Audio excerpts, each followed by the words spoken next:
حدیث البتہ صحیح ہے، صحیح سند کے ساتھ، فضائل صحابہ کتاب ہے، احمد بن حنبل کی یہ روایت میں نے وہ 72 حدیث میں بھی شامل کی ہے کہ سیدنا علی رضی اللہ تعالیٰ عنہ کہتے ہیں کہ میری وجہ سے 2 گروہ گمراہ ہوں گے اور میری وجہ سے 2 گروہ دوزخ میں جائیں گے، ایک میری محبت میں غلوف کر کے اور ایک میری دشمنی میں غلوف کر کے۔ تو یہ سیدنا علی کا قول ہے، اور یہ محدثین کا پیٹ رول ہے کہ اگر کسی صحابی کا قول غیبی خبر سے متعلق ہو تو یہ امپلائیڈ ہوتا ہے کہ یہ نبی کے بتانے پر ہی موقوف ہے، یعنی نبی نے خبر دی ہے تب ان کو یہ مستقبل کی خبر پتہ ہے، ورنہ نبی کے علاوہ تو کسی کے پاس علم غیب نہیں نہ ہوتا اللہ تعالیٰ کی طرف سے۔ کوئی اور شخص تو یہ دعویٰ نہیں کر سکتا میرے اوپر وحی نازل ہوتی ہے، تو نبی کو جتنا اللہ تعالیٰ علم غیب دیتا ہے، غیب پر اطلاع دیتا ہے، وہ امت تک پہنچا دی جاتی ہے۔ تو سیدنا علی جب یہ قول بیان کر رہے ہیں تو یقیناً یہ موقوف ہے نبی صلی اللہ علیہ وسلم کے بتانے کے اوپر۔ تو یہ 2 ایکسٹریم رویے امت میں آج تک موجود ہیں۔ لیکن اب مسئلہ یہ ہوتا ہے کہ چونکہ فرقہ واریت ہو جاتی ہے تو اہل سنت سے اگر آپ پوچھیں گے وہ کہیں گے جی وہ جس دوزخ میں جس گروہ نے جانا ہے نا وہ یہ رافضی شیعہ ہے، دیکھیں سیدنا علی کے بارے میں کتنا غلو کرتے ہیں۔ اچھا آپ شیعہ سے جا کے پوچھیں وہ کہیں گے کہ جس بندے جنہوں نے حضرت علی کی دشمنی میں دوزخ میں جانا ہے وہ اہل سنہ ہے۔ یہ دیکھیں کہ یہ حضرت علی کی جب شان بیان ہونی شروع ہوتی ہے تو یہ شیعت کا فتویٰ لگا دیتے ہیں، ٹھیک ہے۔ تو یہ دونوں ایکسٹریم رویے ہیں۔ اہل سنت کے ہاں بھی ناسبی موجود ہے جو سیدنا علی سے بغض رکھتے ہیں، آج تک موجود ہے، اور ان کی زیادہ تر تعداد جو ہے وہ اہل حدیث اور دیوبند مکتب فکر کے اندر موجود ہے۔ آپ کچھ بریلیوں میں بھی ایک کا دکا دانے آنے شروع ہو گئے، اور اسی طریقے سے جو رافضیوں کی اکثریت ہے وہ اہل تشیع کے ہاں پائی جاتی ہے جو کہ سیدنا علی کے بارے میں غلو کرتے ہیں۔ اہل سنت کا درمیان میں مسلک ہے اس حوالے سے، اور اس میں وہ امام شافعی کا شعر کوٹ کروں گا ضرور، جو انہوں نے دیوان الشافعی ان کا اپنا دیوان چھپا ہوا ہے، اس میں کوئی سند کی ضرورت نہیں ہے، اور تمام ائمہ محدثین نے اپنی حدیث کی کتابوں میں اس قول کو نقل کیا ہے، اسماء الرجال کی کتابوں میں اس قول کو نقل کیا ہے۔ امام ذہبی رحمہ اللہ نے جو امام ابن تیمیہ کے شاگرد ہیں انہوں نے بھی نقل کیا، امام ابن تیمیہ نے بھی نقل کیا، اور امام ابن کثیر نے بھی، اور باقی سارے ائمہ نے، ابن حجر اسقلانی نے بھی، کہ امام شافعی فرمایا کرتے تھے ان کان رفضا حب آل محمد صلی اللہ علیہ وسلم، اگر آل محمد کی محبت کا نام رافضی یا شیعہ ہونا ہے فَلْيَشْهَدِ الثَّقَلَانِ أَنِّي رَافِضِي، تو جن و انس گواہ ہو جاؤ اس بات پہ کہ میں رافضی ہوں۔ کہ اگر سیدنا علی سے محبت کا نام شیعہ ہونا ہے اور تم مجھے بلیم کرتے ہو کہ میں علی سے محبت کیوں کرتا ہوں، آل محبت سے محبت کیوں کرتا ہوں، اس کی بنیاد پہ تم مجھے شیعہ کہتے ہو، تو گواہ ہو جاؤ میں شیعہ ہوں۔ اور میں نے اس میں پھر ایڈ کیا ہے کہ اگر آج امام شافعی زندہ ہوتے تو میں کہتا کہ شیخ صاحب آپ میرے بھی کچھ اشعار اس میں ایڈ کر لیں۔ آپ نے تو کہا نا کہ اگر اہل بیت کی محبت کا نام رافضی یا شیعہ ہونا ہے تو میں ہوں رافضی، تو میں یہ کہتا ہوں کہ اگر نبی صلی اللہ علیہ وسلم کی محبت کا نام اگر وہ غلوف کے درجے میں نہ ہو، بریلوی ہونا ہے تو میں بریلوی ہوں۔ اگر صحابہ کرام سے عقیدت کا نام اگر غلوف کے درجے میں نہ ہو، یہ شرط ہے، ادھر بھی معصومیت نہ کلیم کر دی جائے دیوبند کی طرح، اگر اس کا نام دیوبندی ہونا ہے تو میں دیوبندی ہوں۔ اور اگر کتاب و سنت کے منہج کو اور اجماع کو حجت مانتے ہوئے فائنل اتھارٹی ماننا اور اس کے مقابلے پر کسی کی بات کو حجت نہ سمجھنا اہل حدیث ہونا ہے تو میں اہل حدیث ہوں۔ تو یہ صرف ایک سمجھانے کے لیے ایک جملوں کے طور پر ہے، باقی الحمدللہ مسلمان ہیں اور ہمیں اسی پر فخر محسوس کرنا چاہیے۔ اللہ تعالیٰ نے ہمیں مسلم پیدا فرمایا ہے، وَسَمَّاكُمُ الْمُسْلِمِينَ، اس نے نام بھی ہمارا مسلمان رکھا ہے، ہمیں اسی پہ فخر محسوس کرنا چاہیے۔ باقی جو یہ فکر کی بات ہوتی ہے، اگر اصحاب الحدیث یا اہل السنہ کی فکر محدثین نے استعمال کی تو یہ فکر کے طور پر تھا، کبھی یہ مسجدوں کے باہر اس طریقے سے تفریق نہیں کی جاتی تھی جس طرح آج کل ہو چکی ہے، اور آج کل بھی ہر جگہ نہیں ہے۔ پورے سعودیہ میں اس طرح کی تفریق نہیں ہے کہ مسجد کے باہر آپ کو اس طرح کی چیزیں ملے، یا ملیشیا کے اندر جن ملکوں کے اندر تھوڑی ہوش آئی ہے تو ان چیزوں سے چیزیں پاک ہیں۔ اور ایون ہمارے جو یورپ اور امریکہ کے اندر اگرچہ فرقوں کے نام پہ مسجدیں بنی ہیں لیکن کم از کم وہاں پہ اتنی ٹالرنس ہے کہ لوگ تمام کے تمام لوگ ایک جگہ پہ نماز پڑھتے ہیں، ایک دوسرے کے پیچھے نماز پڑھ لیتے ہیں۔ یہ یہاں پر لعنت ہے انڈیا، پاکستان اور بنگلہ دیش کے گندے کلچر کے اندر کہ یہاں پر لوگ جو ہے وہ مطلب اس طرح فرقوں میں بٹے ہوئے ہیں کہ ایک دوسرے کے پیچھے نماز بھی نہیں پڑھتے۔ آج مجھے ایک بھائی کا فون آیا، اکثر لوگ سوال کر رہے ہوتے ہیں فلاں کے پیچھے نماز ہو جاتی، فلاں کے پیچھے نماز ہو جاتی ہے۔ میں ان کو ایک ہی جملہ بولتا ہوں کہ میرے بھائی جس کو آپ کافر نہیں کہہ رہے نا اس کے پیچھے نماز ہو جاتی ہے۔ آپ نے اگر یہ اناؤنسمنٹ کرنی ہے کہ اس کے پیچھے نماز نہیں ہوتی تو اس کو پہلے کافر ڈکلیئر کریں گے۔ اگر آپ میں یہ جرأت نہیں ہے نا، آپ مسلمانوں سے سمجھ رہے ہیں نا، अहलुल बिदा समझ रहे हैं, कलमा को मुशरिक समझ रहे हैं, कुछ भी समझ रहे हैं, काफिर कहने की आपको जरूरत नहीं है ना, तो समझ ले कि वो मुसलमान है। अब वो मुसलमान है, वो अहले बिदत में से भी हो सकता है, कलमा को मुशरिक भी हो सकता है, ठीक है, कुछ भी हो सकता है, जब तक वो काफिर नहीं है उसके पीछे नमाज दुरुस्त है। ये है बिल्कुल मोटा सा फार्मूला। और अगर आप समझते हैं कि इस तरीके से लोगों को इस्लाम से बाहर निकालना है, तो मेरे भाई फिर ठीक है, आप सऊदी वालों को भी एप्लीकेशन दें कि अहले हदीस एप्लीकेशन दे दें कि जी बरेलवी मुशरिक हैं, जो बंदी भी चूंकि तकलीद करते हैं वो भी मुशरिक हैं, शिया भी मुशरिक हैं, लिहाजा जो है चूंकि हरम के अंदर जो है वो मुशरिकीन का दाखिला ममनू है, लिहाजा सवाए अहले हदीस के किसी को हज करने की इजाजत ना दी जाए। एप्लीकेशन दें। और अगर वो आपकी एप्लीकेशन कबूल ना करें तो फिर आप वही फतवा लगाएं कि अगर वो नहीं कबूल कर रहे तो वो भी मुशरिक, जो हरम में आने दे रहा है मुशरिक को वो भी मुशरिक, और इमाम काबा जो उनकी लीडरशिप कर रहा है और इसके खिलाफ बोल नहीं रहा वो भी मुशरिक। फिर तो भाई मेरे फार्मूले आप लगाने शुरू करते हैं। असल में सबको ये बात पता है, ये तकरीरों में जोश में आके किताबों में इस तरीके से जोश में चीजें लिख देते हैं, पता इनको भी है कि इस्लाम से नहीं निकाला जा सकता। जिनको इस्लाम से निकालना था ना, उम्मत ने इत्तेफाक करके उनको इस्लाम से निकाल दिया है, वो है कादियानी। उनके बारे में सबने इत्तेफाक किया हुआ है। अगर कोई कादियानियों के अलावा किसी मुसलमान के फिरके को जो इंडिया पाकिस्तान बांग्लादेश में पाया जाता है काफिर समझता है, तो भाई एप्लीकेशन पुट करे, आप देखें जरा फिर के साथ होती क्या है। अहले हदीस के खिलाफ पुट करेंगे ना, वो सारों के बाबों का चट्टा बट्टा खोल देंगे। आप बरेलवियों के खिलाफ पुट करेंगे, बरेलवी अहले हदीस देवबंद शिया के बाबों का चट्टा बट्टा खोल देंगे। शिया के खिलाफ पुट करेंगे ना, वो इनके सारे बाबों को नंगा कर देंगे। देवबंदियों के खिलाफ बात करेंगे, वो इनके बाबों को नंगा कर देंगे। क्यों? कि सबके पास थोक के हिसाब से एक दूसरे के खिलाफ गुमराह कुन नजरियात जो है ना किताबों के अंदर मौजूद है। ये इतना सीधा मामला नहीं है इसको जिस तरीके से समझा जाता है। तो ये मेरे भाइयों बहुत क्रिटिकल इशू है। जिसको आप काफिर नहीं कह रहे उसके पीछे आपकी नमाज बिल्कुल दुरुस्त है। या जुर्रत करें काफिर कहने की, फिर अगली बात करें। अगर आप ये जुर्रत नहीं कर रहे तो यकीनन आप मुसलमान समझ रहे हैं। एक दूसरे के पीछे नमाजें भी पढ़ते हैं, पढ़ें, एक दूसरे के साथ निकाह भी करें, एक दूसरे के साथ मामलात भी करें, इल्मी तरीके से एक दूसरे के साथ मामलात को आगे लेके चलें। बाकी तो हालत ये हो चुकी है मेरे भाई के, यहां तो एक फिरके के जो लोग हैं उनमें कितनी पार्टी बाजी है।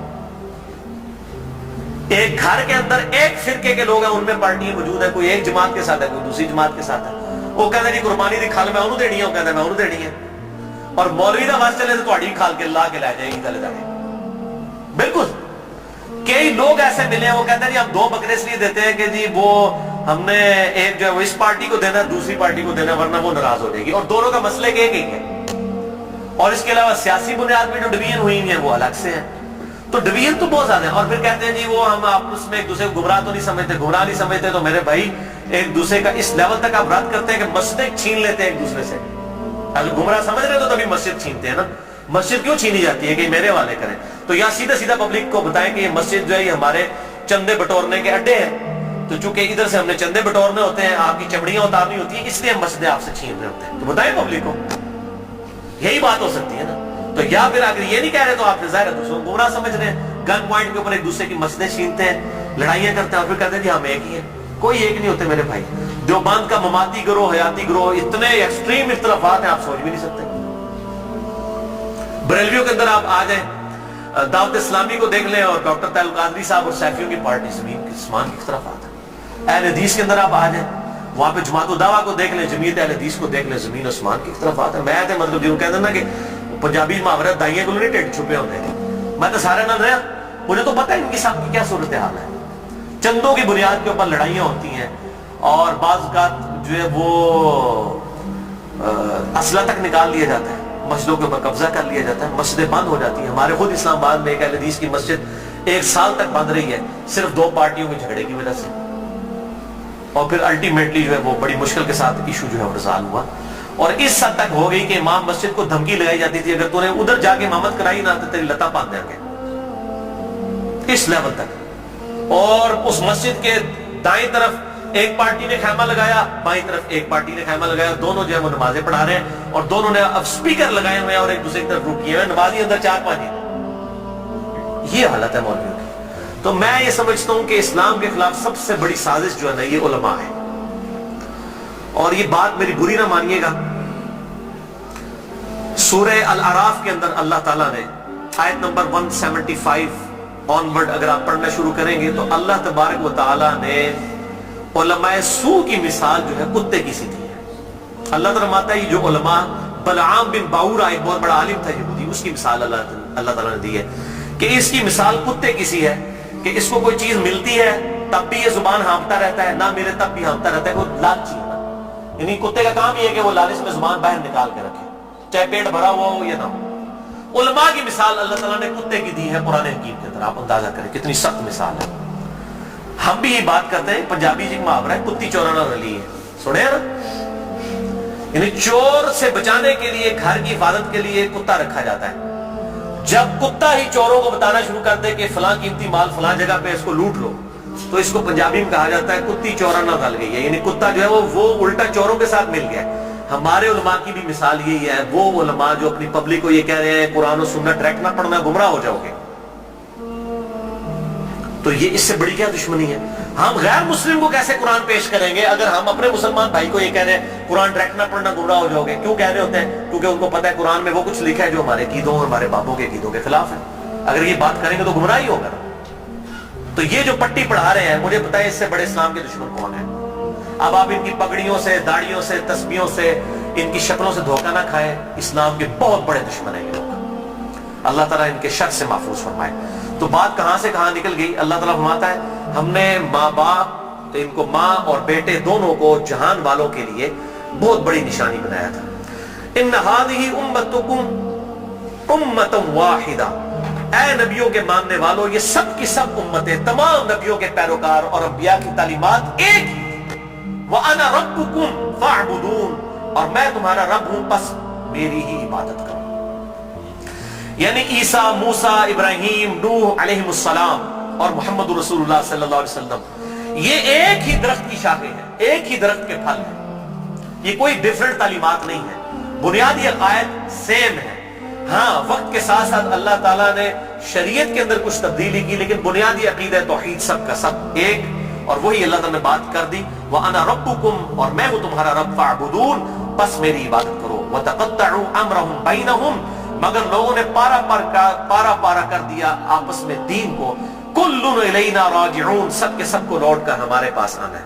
अल्लाह ताला मानता है हमने एक दीन दिया था लेकिन लोगों ने फिरके बना लिए। एक तो ये अंबिया के नाम पर ये तकसीमें हुई, और बाद में फिर नबियों के मानने वालों में भी बुजुर्गों के नाम पर तकसीमें हो गई। यानी आज ईसाई, यहूदी और मुस्लिम नबियों के नाम के ऊपर अपने आप को डिवाइड किया हुआ है ना, हालांकि तालीमात एक है। और हम क्यों अपने आप को बेहतर समझते हैं? हम किसी नबी का डिनाई नहीं करते। ला नुफर्रिकु बैना अहदिन मिन रुसुली, हम ईमान लाने में किसी नबी में फर्क नहीं करते। लेकिन यहूदियों को देखें, हजरत ईसा का इनकार करते हैं, मोहम्मद रसूलुल्लाह का इनकार करते हैं सल्लल्लाहु अलैहि वसल्लम। ईसाइयों को देखें, हजरत मूसा को भी मान रहे हैं, हजरत ईसा को भी मान रहे हैं, हमारे नबी का इनकार कर रहे हैं। तो उन्होंने अपनी पगडंडी अलग कर ली है। और हमें क्या तालीम दी गई कि हम ईसा अलैहिस्सलाम को भी वैसे ही पैगंबर मानते हैं जिस तरह के अपने महबूब सल्लल्लाहु अलैहि वसल्लम को मानते हैं।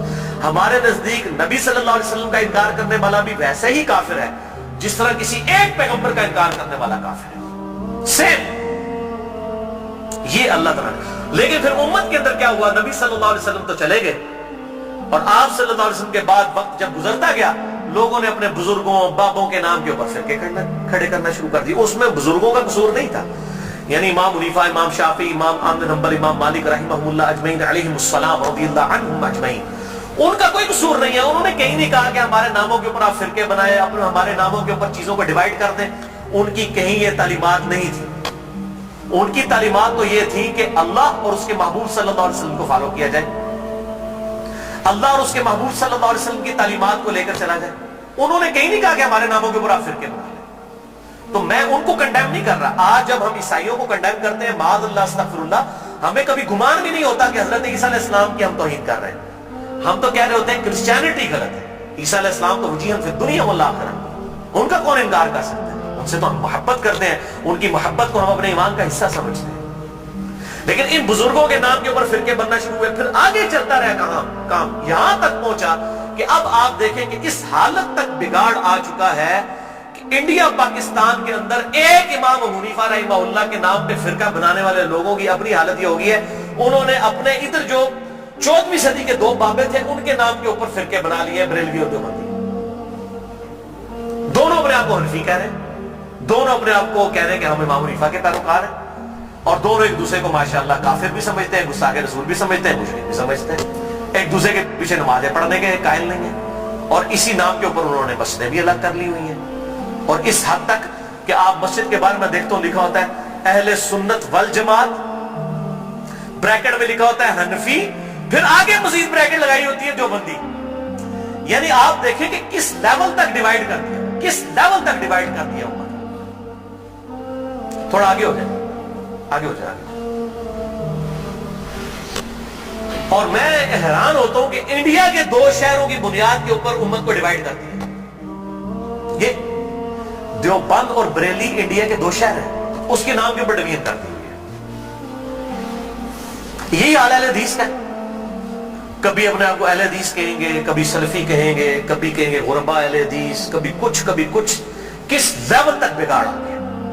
حتیٰ کہ اگر آپ اب یورپ میں چلے جائیں تو وہاں 2 فرقے بن چکے ہیں، اہل حدیث اور سلفی، اور سلفیوں میں بھی 2 ہیں، ایک تقلیدی سلفی ہیں اور ایک غیر مقلد سلفی، اور ابھی ایک اور شوشہ چھوڑا ہے مدخلی، یہ ایک اور فرقہ جو ہے وہ عرب کے اندر نکلا ہے، جو کہ اپنے علاوہ سب کو کہتا ہے کہ یہ اہل حدیث سے خارج ہیں، ہم کوئی بہت بڑے اہل حدیث ہیں۔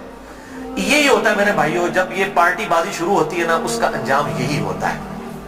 خدا کے لیے اس طرف واپس آ جائیں جہاں ہمارے محبوب صلی اللہ علیہ وسلم ہمیں چھوڑ کر گئے تھے۔ ہوا سماکم المسلمین من قبل وفی ھذا، اللہ کے پیغمبر ابراہیم علیہ السلام نے اس قرآن کے نزول سے پہلے تمہارا نام مسلم رکھ دیا تھا، اور اس کتاب میں وفی ھذا اللہ نے بھی انڈورس کر دیا اپنے آپ کو مسلمان کو۔ کیوں اپنے آپ کو ڈیوائیڈ کرتے؟ کس لیول تک ڈویژن کرو؟ پہلے کہتے تھے جی اگر ہم سنی شیعہ کی ڈویژن نہیں کریں گے تو پتہ کیسے چلے گا، چلو جی وہاں بھی مسئلہ حل ہوا۔ پھر آگے گئے جی نہیں، اگر ہم حنفی شافعی مالکی حنبلی اہل حدیث نہیں کریں گے پتہ کیسے چلے گا، چلو وہاں بھی مسئلہ حل ہو گیا۔ پھر آگے نہیں جی اہل حدیث میں بھی اتنی پارٹیاں تھیں تو ہم سلفی کہیں گے تو تب پتہ چلے گا۔ میرے بھائی یہ جتنی دمیں لگائی نہیں ہے نا، میں ان کو دمیں کہتا ہوں، یہ آپ دمیں لگاتے چلے جائیں، اس کی کوئی اینڈ نہیں ہے، سوائے اس کے کہ امام مالک رحمہ اللہ کا قول ہے، وہ فرمایا کرتے تھے اس امت کے آخری حصے کی بھی ہدایت ویسے ہی ہوگی جس طرح کے ابتدا کے حصے کی ہوئی تھی۔ صحابہ اکرام علیہم رضوان، اہل بیت، بریلوی، دیوبندی، اہل حدیث، شیعہ، اہل سنت اس تفریق سے بہت بالا تھے۔ آج بھی الحمدللہ وہ مسلمان اس پیٹرن کے پر، مجھے کہتے ہیں لوگ جی وہ آپ کس فرقے سے ہیں، میں کہتا ہوں جی میں اس گروہ میں شامل ہوں، فرقہ تو ہے ہی اسلام میں حرام، ٹھیک ہے۔ اللہ تعالیٰ نے واضح طور پہ فرما دیا کہ ان الذین فرقوا دینہم وکانوا شیعا لست منہم فی شیء، اے نبی جنہوں نے دین میں فرقے بنائے اور اپنے آپ کو گروہوں میں بانٹ لیا، آپ تو ان سے کوئی تعلق ہی نہیں ہے۔ سورۃ الانعام آیت نمبر 159۔ اس طریقے سورہ آل عمران کے اندر ہے وَاعْتَصِمُوا بِحَبْلِ اللَّهِ جَمِيعًا وَلَا تَفَرَّقُوا، اللہ کی رسی یعنی قرآن کو، صحیح مسلم میں آتا ہے غدیر خم کی حدیث میں کہ یہ قرآن ہے اللہ کی رسی، اس کو مضبوطی سے پکڑ لو، فرقوں میں مت بٹو۔ پھر پوچھ رہے ہوتے ہیں فرقہ کون سا ہے، تو میں پھر آخر میں تنگ آ کے کہتا ہوں میرے بھائی میرا وہی گروہ ہے جو صحابہ کرام کا تھا۔ اگر صحابہ بریلوی تھے تو میں بریلوی ہوں، اگر صحابہ دیوبندی تھے تو میں دیوبندی ہوں، اگر صحابہ اہل حدیث تھے تو میں اہل حدیث ہوں، اگر وہ شیعہ تھے تو میں شیعہ ہوں۔ کہتے ہیں جی صحابہ تے مسلمان ہی سب، لیکن ہون لوڑ پیندی ہے، تو میں کہتا ہوں میرے بھائی آج ضرورت کس طرح پڑ رہی ہے؟ اگر آج ضرورت پڑ رہی ہے تو نبی صلی اللہ علیہ وسلم کا کام تھا یہ امت کو بتا کے جاتے کہ میرے بعد یہ ہوگا، جو اس فرقے کا نام ہوگا وہ صحیح ہوگا۔ بتائیں، صرف ایک بات آپ نے فرمائی، الجماعہ کو پکڑ لینا، امت کی مین سٹریم۔ اور میں آپ کو بتاؤں امت کی مین سٹریم جو ہے نا، عام مسلمان وہ فرقہ واریت سے بالکل لا تعلق ہو چکا ہے، اور خصوصاً ابھی جو نیو مسلم ہے وہ اپنے آپ کو مسلمان محسوس کرنے میں ہی فخر محسوس کرتے ہیں، الحمدللہ۔ تو اللہ تعالی ہمیں توحید پر بھی کاربند رکھے اور توہین رسالت سے بھی بچائے، نبی صلی اللہ علیہ وسلم کی سچی عقیدت نصیب فرمائے، اپنی موت سے پہلے اپنی قبر و آخرت کی تیاری کرنے کی توفیق عطا فرمائے۔ سبحانک اللہم و بحمدک، اشہد ان لا الہ الا انت، استغفرک و اتوب الیک، وما علینا الا البلاغ المبین۔